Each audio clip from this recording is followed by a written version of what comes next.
Night photography can be really interesting because they can produce a lot of different types of and creative images. So you can try a lot of different things with night photography, but also if not used properly, if not done properly, they can really ruin your photography.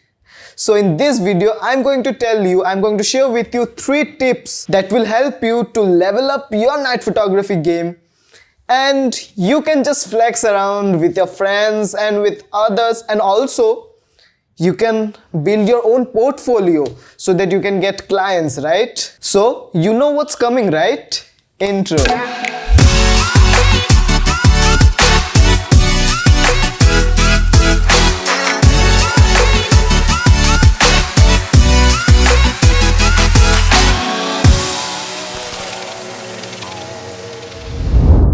So the first tip I'm going to share is a very basic one, and literally everyone will tell you the same thing, that you need to use a wide aperture lens. I mostly use a 50mm 1.8. It's a very budget lens but still produces a lot of professional results, and I really love this lens. You can also go for 1.4 or 1.2 aperture, but 1.8 is the minimum I would suggest because you need to allow a lot of light to enter your lens so that it can reach the sensor and produce some nicely exposed images. Don't go for night photography with just f4 or f5 lens because that will not be enough. That will surely not be enough, no matter how much light is in the city, but it will still be underexposed. So you can go for the 50mm 1.8 if you don't have a lot of money to spend on lenses, but if you have the money, then go for 1.4 or even 1.2. That will be crazy. That will be crazy for night photography. Okay, so tip number 2 for night photography,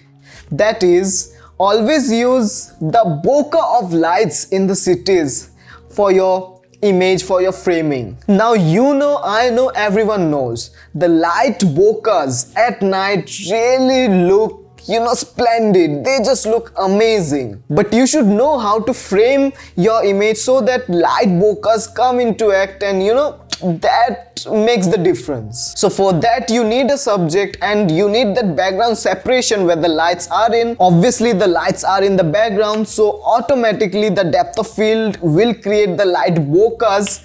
So you need to frame things correctly so that the subject and the background are separated with a lot of distance, and it will produce a very stunning looking image. So now the tip number 3 is the editing part. Night photography needs a lot of editing knowledge so that your images look stunning. Now you will agree to me on this, that landscape or some other types of photography, they need editing, they need post-processing, but still the landscape images like the mountains, with just a little bit editing, they still look good, they still look amazing. Yeah, a lot of us do a lot of post-processing to make it look the perfect, but still they look good without any editing. But the night photography doesn't look good at all without any post-processing, without any editing. So you need to invest your time to edit those images to get the perfect results, to get the perfect cinematic looking images. And trust me, if you don't nail those images with the edit, your images will look just as bad as any amateur photographer. Now see these images, right? The images on the left are the raw images, like without any post-processing, without any edit, and the images on the right hand side are after the post-processing and after a lot of edit on that. But you can see how much difference the editing makes. Just the entire scenario is different after the edit. So you can see the original photo, the original image without the edit, that doesn't at all look good, like seriously. But if you see after the edit, that looks very much better than the raw image.